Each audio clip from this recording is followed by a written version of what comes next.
another reaction video for y'all. And hey, before I get into this video, if you're new to my channel, do me a favor. Hit that subscribe button for your boy. Do me another favor.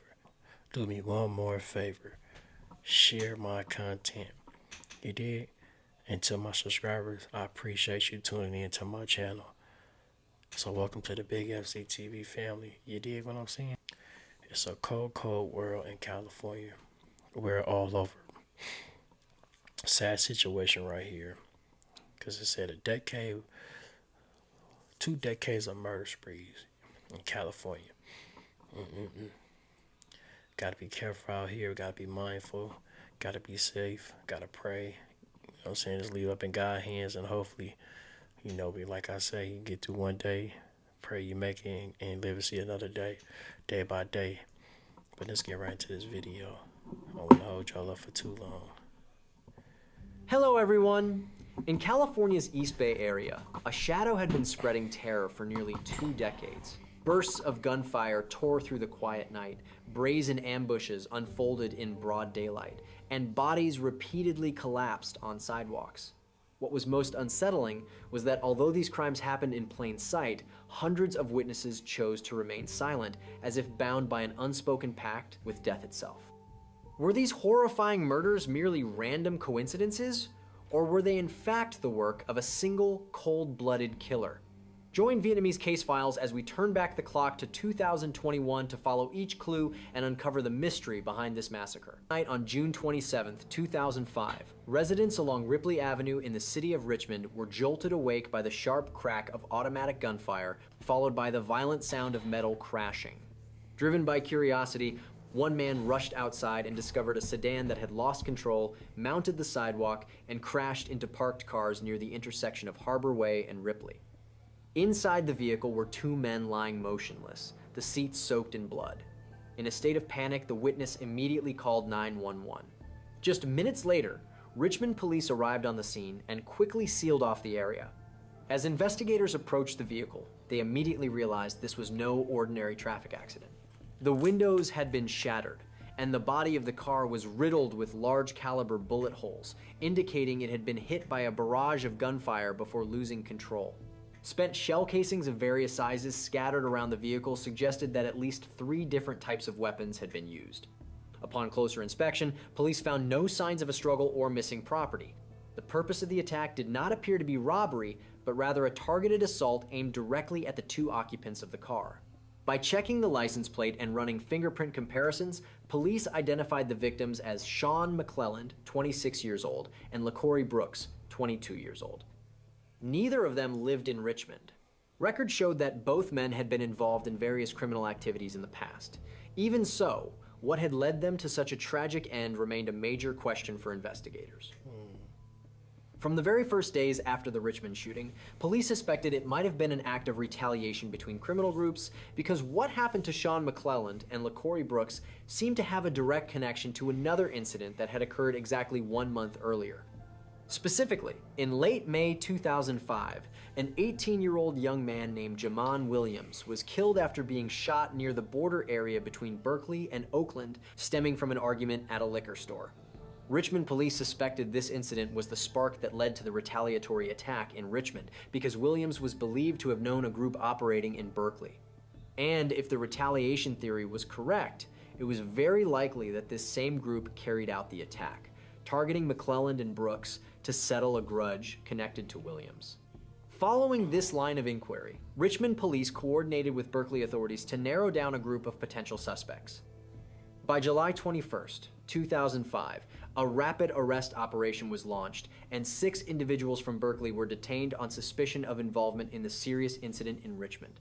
Among them was Dwayne Murphy, 26 years old, believed to be a member of a group operating in West Berkeley. In addition, a 19-year-old young man named Joseph Carroll was also mentioned on the suspect list. However, what happened next took a different turn. After reviewing the case file, the district attorney's office decided not to file charges, citing insufficient evidence. Many witnesses were too frightened and refused to cooperate, while the scene yielded no direct forensic evidence that could tie the crime to any specific individual. As a result, all 6 suspects, including Murphy and Carroll, were released one by one. The 2005 case therefore hit a dead end, leaving investigators and the families involved deeply frustrated as the person behind it remained at large. 2 years passed in heavy silence, until one day in late September 2007, Dwayne Murphy, one of the 6 suspects once detained, became a victim himself in a shooting in Berkeley and did not survive. Dang. This immediately raised suspicion that rival groups in the Oakland area may have moved to eliminate someone who had once been. You know what that situation was, right? That's because that's how the streets is. If police in most cities, but if police bring you in and they detain you and they say they got you for suspicion, and then they end up letting you go, then the situation get led into the streets, where the streets they basically handle the situation themselves, because it's basically saying like, okay, they said you was suspicious, but they don't have enough evidence. So by them putting that out there, that gave them a good enough, the streets to get a reason like, okay, you was really one of the ones, and then plus streets talk too. So once they let them go, that's when they had something over their shoulder where they gotta look back and forth, because whatever situation they put themselves in where they got scot free, revenge was coming. It was after him. You feel me? And it caught up to him. Messed up situation. Condolences go out to him and his family. Let's move on. In connection with the 2005 incident. While the Richmond file remained stalled, a series of new serious incidents unfolded in Oakland, with disturbingly similar patterns. On April 23, 2009, an 18-year-old young man named Nguyen Ngo was shot on 45th Street in North Oakland. In that incident, the victim's brother, Bao Ngo, was also seriously injured but survived. This scene differed from the 2005 case in that it happened in broad daylight, yet the method bore striking similarities. Cold situation right there where 2 brothers, man, damn, so sad. One lost their life and one made it through, man. But the point is you coming out that situation knowing that your brother didn't make it, man, that hurt, that break your heart. I know that just changed his scenario about life purely after that situation. I know he just left the streets alone. That's the best thing to do, man, but let's move on. Lightning fast ambush, a burst of gunfire, and a swift getaway. Witnesses said that a gold-colored car suddenly sped up and a person in the back seat leaned halfway out of the window and fired an automatic weapon repeatedly at the Ngo brothers before disappearing. The investigation that followed revealed another notable detail. The key detail was that Nguyen Ngo lived in North Oakland, an area long marked by tensions with groups from Berkeley. An anonymous witness even told police that the Berkeley group had targeted Nguyen because they believed he had previously fired shots at several people in Berkeley. Although this account was never fully verified, it steered the investigation back toward the Berkeley suspects who had escaped prosecution in the 2005 case. From there, investigators began to form a troubling hypothesis. Could it be that the same group that attacked McClelland and Brooks in 2005 later went after Nguyen Ngo in 2009? If that theory was true, then even more tragedies could lie ahead, as those responsible still had not been caught. But before police could act, the perpetrator struck again in May 2010. On the night of May 3rd, 2010, at the Acorn Housing Complex in West Oakland, 3 young men, DeAndre Ware, Aaron Shaw, and Nehemiah Lewis, were walking through the grounds when a sudden burst of gunfire rang out. According to witnesses, a person hiding in the darkness outside the fence fired at least 17 rounds from the direction of 10th Street before quickly disappearing. DeAndre Ware was hit and collapsed on the spot, while Aaron Shaw was also critically wounded, blood spreading across the courtyard. Nehemiah Lewis, commonly known as Nemo, was fortunate to avoid being hit and survived. Police arrived quickly, but the scene was chaotic. Screams echoed throughout the complex as patrol cars kept pouring in. One investigator later recalled seeing Nemo Lewis kneel down, sobbing beside his injured friend. But just as officers moved in to ask questions, the surrounding crowd immediately dispersed. Nemo also left quickly. As a result, aside from rushing the wounded victims to the hospital, the scene once again yielded no cooperating witnesses, and the investigation hit another dead end. The Acorn shooting was initially recorded as an attempted attack that failed to achieve its objective. DeAndre Ware and Aaron Shaw survived, but were left with severe, lasting injuries. Nehemiah Lewis, after that horrifying night, avoided police and provided no information at all. Even so, investigators managed to connect one crucial detail. Both Ware and Nehemiah were young men from North Oakland, and they were also close friends. Avoided police and provided no information at all. Even so, investigators managed to connect one crucial detail. Both Ware and Nehemiah were young men from North Oakland, and they were also close friends of Nguyen Gu. Even more notably, the Acorn complex, where the shooting occurred, was home to Alexandria Davis, the ex-girlfriend of suspect Joseph Carroll. Alexandria Davis shared a child with Carroll, and at that time, she was dating DeAndre Ware. From these facts, police began piecing together the tangled relationships. You know, cold thing too, with situations like that, where females they'll date a dude that they ex or baby daddy into it with or had got into it with, and they turn around and then let the ex do something to the new dude because they still be having feelings for the old dude. But see, dudes gotta like you gotta be careful mindful who you wanna spend your life with or who you trying to date because females is cold. They cold, man, and when they love a dude still, even though it's their ex, because it's like it's their ex, man.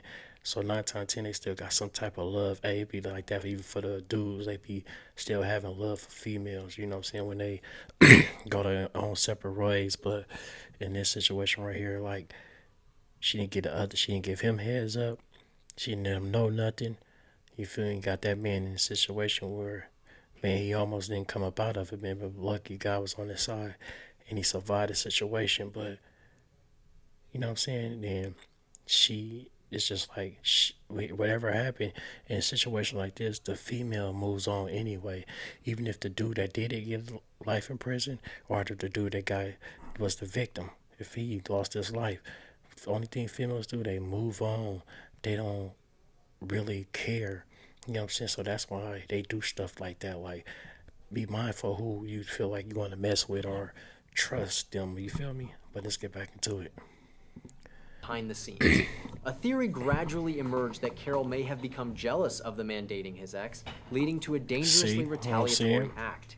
And then, just over a month later, June 11th, 2010, Nehemiah Lewis, the survivor of the Acorn incident, became the victim of another serious event in broad daylight. Around midday, while Nehemiah was standing on Athens Avenue in West Oakland, exchanging illegal drugs with a woman he knew, an unknown person suddenly approached him at close range. This person had a scarf wrapped tightly around his face and was carrying a large caliber rifle. Without saying a word, he immediately fired repeatedly at Nehemiah. Despite being hit multiple times, Nehemiah managed to run a few more steps, but quickly collapsed on the sidewalk and did not survive. The shooter then got into a vehicle and sped away from the scene. Once again, an especially serious attack took place in broad daylight, yet no one dared to come forward to identify the perpetrator.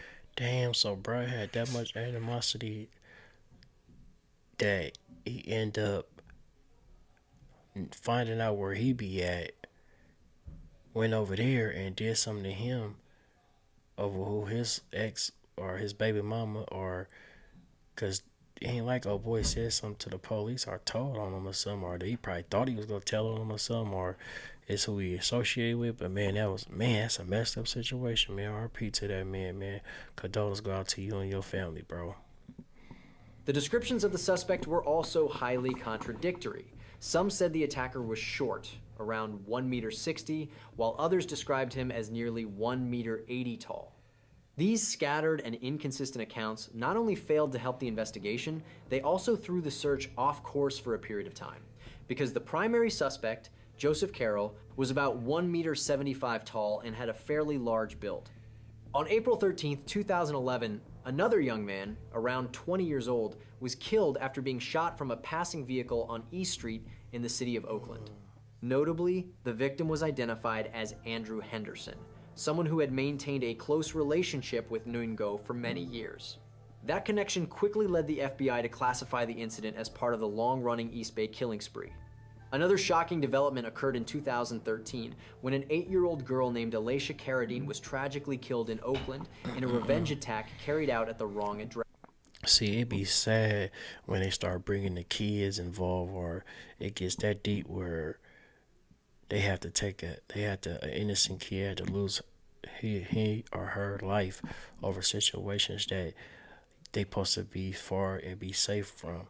You dig what I'm saying? Like she comfortable in someone home, minding their own business, chilling, open the door, and get hit with a lot of bullets. Now she had a long life ahead of her. Now it came up short because of what they got going on in the street. They took it to somebody. It wasn't even that serious, bro. Whoever y'all wanted, y'all should have waited. And then they went to the wrong house at that. You feel me?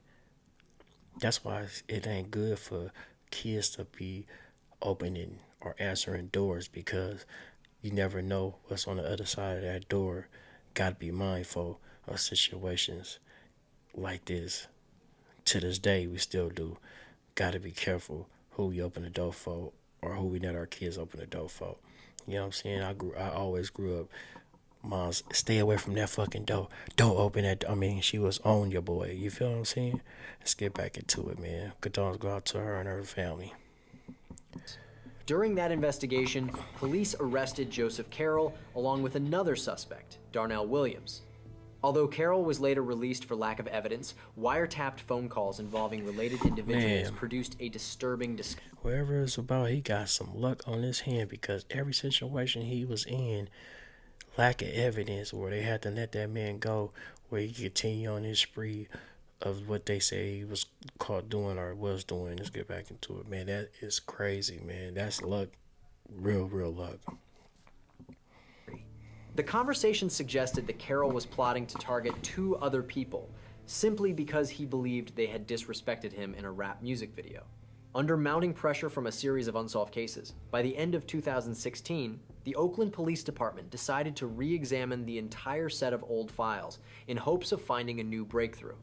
In October 2017, the FBI announced a $20,000 reward for anyone who could provide information leading to the identification and arrest of the person behind the East Bay series of cases from 2005 to 2011.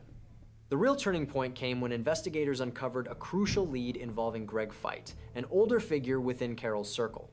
In 2009, Fite was on probation and required to wear a GPS monitoring device. Location data showed he was in the 45th Street area at the exact time Wingo was attacked.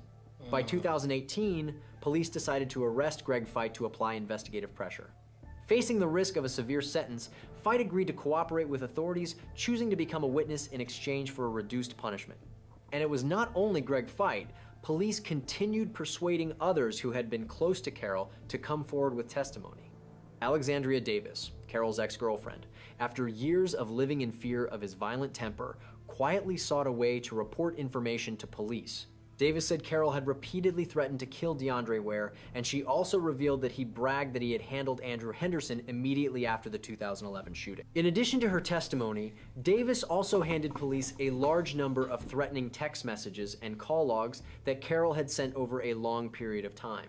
In parallel, investigators also approached Amando Roos, someone who had previously served time in the same facility as Carroll. In 2011, after being arrested in an unrelated case, Roos had stated that Carroll called him and talked about having just carried out a shooting targeting someone named Drew on 98th Street. Although Roos now hesitated out of fear of being implicated, police still had the recording of his earlier statement, which added another crucial link to the case file. Alongside other investigative efforts, police also used a special tactic. They placed an informant in the same jail cell as Carroll to try to obtain a confession when he let his guard down. As expected, Carroll acted boastful, loudly claiming that he was the one who went after Nguyen Go, Nemo, and Andrew Henderson. However, the effort did not produce the result investigators had hoped for because the covert recording device suffered a technical failure. The only thing left was a written report of what was allegedly said, which was not strong enough to be used in court. Even so, investigators still managed to strengthen the case with a large body of circumstantial evidence. This included testimony from multiple witnesses, recordings of old statements, GPS location data, a series of threatening messages, and images of Carroll with group members, carrying weapons, and posting them publicly on social media. As the pieces gradually came together, by July 2017, the Alameda County District Attorney's Office decided to take formal action. Joseph Carroll, then 30 years old, was charged with multiple serious offenses tied to 3 killings and 3 attempted attacks between 2009 and 2011.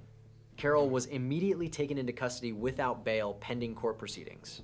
Around the same time, the FBI in San Francisco issued a press release publicly listing the serious unsolved cases across the East Bay from 2005 to 2011 and urged the public to continue providing information to support the investigation. According to investigative records, Joseph Carroll, born around 1986, was an African-American man who grew up in Berkeley, California. From a young age, Joseph fell into crime after joining the Waterfront Gang, a criminal group operating around Berkeley's waterfront area. Over the years, he increasingly showed recklessness and cold-bloodedness, gradually rising into a leadership role and driving numerous violent incidents in the area. In his personal life, Joseph Carroll had a complicated relationship history. He lived with Alexandria Davis and had a daughter with her. However, according to Davis, the relationship was always overshadowed by control and violence. Carroll frequently assaulted her and threatened to kill her if she did not obey him. That extreme control even forced Davis to take their child and temporarily flee to Texas for a long period of time. As for his criminal record, what surprised many people was that before 2017, Joseph Carroll had rarely ever served a long-term prison sentence. Although he had repeatedly been treated as a suspect in serious cases, from the Richmond incident in 2005 to the Alacia case in 2013, he escaped prosecution each time due to the lack of decisive evidence. When investigators compared the relationships, it became clear that all of the victims were on Carroll's enemy list. McClelland and Brooks were believed to have ties to the North Oakland group, which was hostile to his gang. Guingo lived in the 45th Street area of North Oakland, where there were direct conflicts of interest with the Berkeley Waterfront Group, while Nehemiah Lewis was Nguyen's close friend and had previously had verbal run-ins with Carroll's crew. As for Andrew Henderson, according to some sources, he had once been suspected of shooting at Carroll in an incident in 2007, an incident in which Carroll's girlfriend did not survive. From these tangled relationships, Joseph Carroll's motive gradually came into focus. His actions were both gang retaliation between rival groups and personal vendetta. He probably was feeling some type and of they way with his also girl served to passing project away, so he power was in the on underworld. one. Carroll emerged as a textbook example of extreme gang violence, willing to strike at anyone he considered an enemy or a threat to his position. It took 7 years after his arrest for the trial of Joseph Carroll Jr. to formally begin. This was an exceptionally complex case, involving hundreds of documents, pieces of evidence, and witness statements, spanning from June to August 2024 at the Alameda County Superior Court. The district attorney's office charged Carroll with a total of 3 counts related to taking another person's life, 2 counts of attempted attacks, and multiple additional charges involving weapons and violent conduct. In the courtroom, a tense showdown unfolded between prosecutors and Carroll's defense team.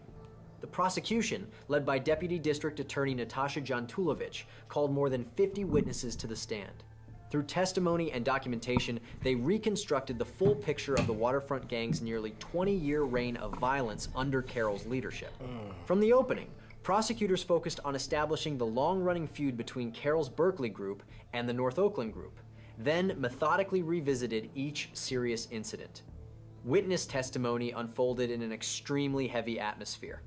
Nearly everyone appeared reluctant to testify, and many showed up only because they had been served with subpoenas or were required to appear by law. Some surviving witnesses, such as DeAndre Ware, were almost completely silent and repeatedly said they could not clearly remember what happened.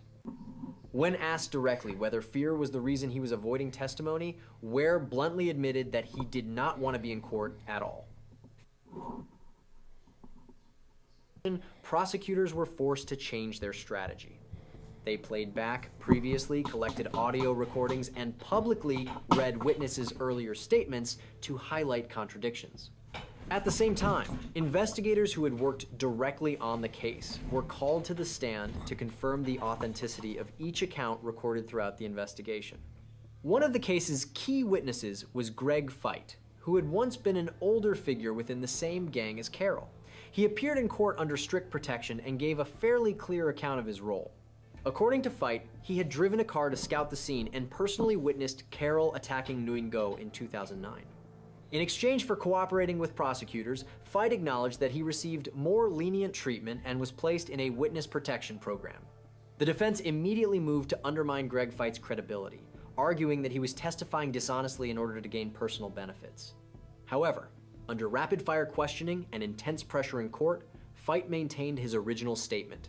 Prosecutors then emphasized that Fite had been living while constantly on the run and facing the risk of retaliation, showing that coming forward was not simply about gaining advantages, but carried enormous personal danger. The next witness, Alexandria Davis, made the courtroom atmosphere especially tense. Earlier, in interviews with police, Davis had described in detail many acts of violence and threats by Joseph Carroll. But when she took the stand, she suddenly changed her attitude. Davis calmly claimed that everything she had said was fabricated because, at the time, she wanted Carroll to be arrested immediately. This abrupt reversal prompted prosecutor Natasha Jantulovich to challenge her aggressively. She argued that Davis had told the truth during the investigation, and that the change in testimony in court was more likely driven by fear or by ties to Carroll that she still could not break. In fact, there was evidence that Carroll had called Davis from jail and implied that she should stay silent in court to benefit him. Faced with that argument, Davis lowered her head and did not respond. She later admitted that Joseph Carroll had controlled her because they remained bound by an undeniable connection, their shared child. In addition to Fite and Davis, the court also heard testimony from Emando Roos, a man who had once been incarcerated with Carroll. At first, Roos denied ever discussing the murders with Carroll. However, prosecutors immediately presented a recording from 2011 in which Roos said that Carroll had called to brag about having gone after Andrew Henderson on 98th Street.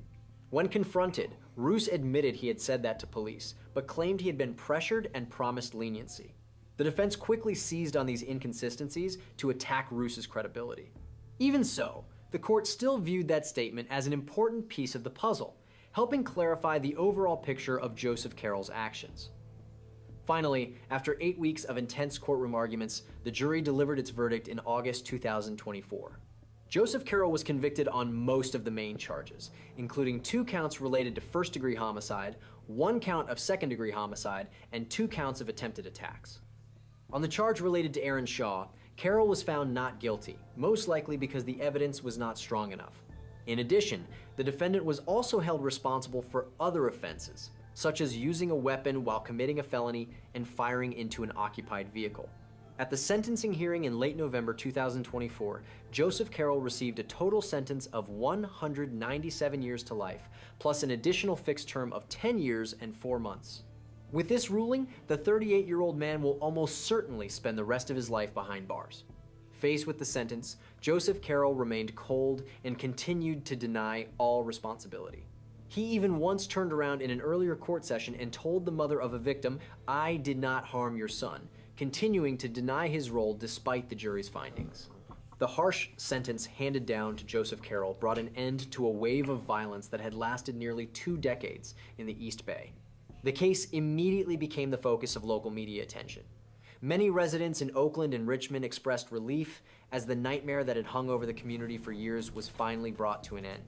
Even though justice has largely been served, the case still leaves behind a lingering sense of regret. That regret centers on the 2005 incident in Richmond involving Sean McClelland and LaCorey Brooks. As of today, no one has been formally charged in that case. Although there are many signs suggesting Joseph Carroll and several accomplices were involved, the file remains classified as under investigation due to the lack of direct evidence.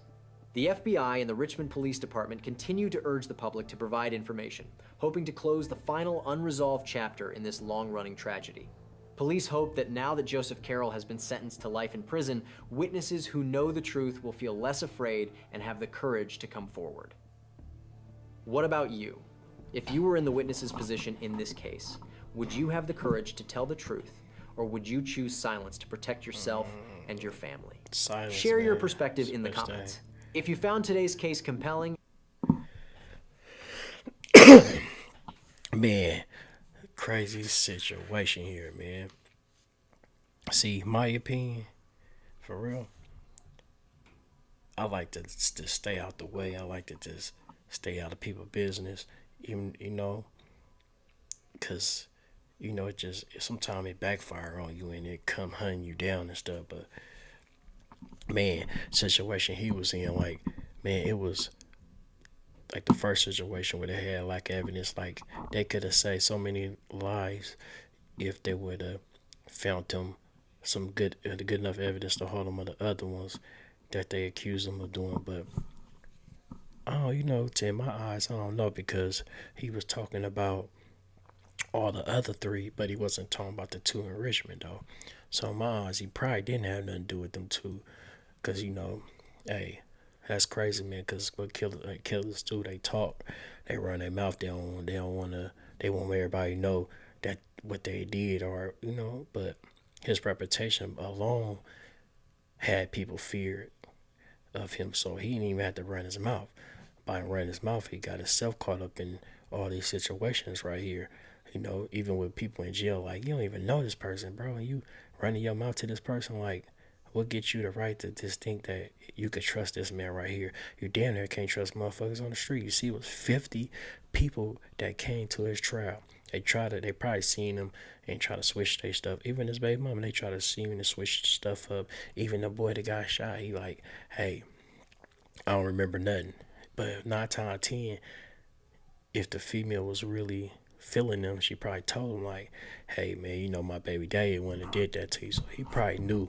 He probably just didn't want to say nothing about the situation. But man, cold world we're living in, man. Like I say, man, you got to be mindful of certain situations and your surroundings and who you hang around in, what you do, man, with your life, man. Because you choose your own path and you want to go the right path. Like a lot of like good condolences go out to all 5 of these people that lost their life, man.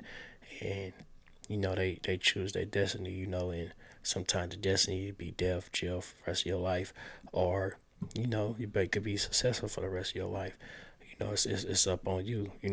He give us a life and we gotta live it. You know what I'm saying, man?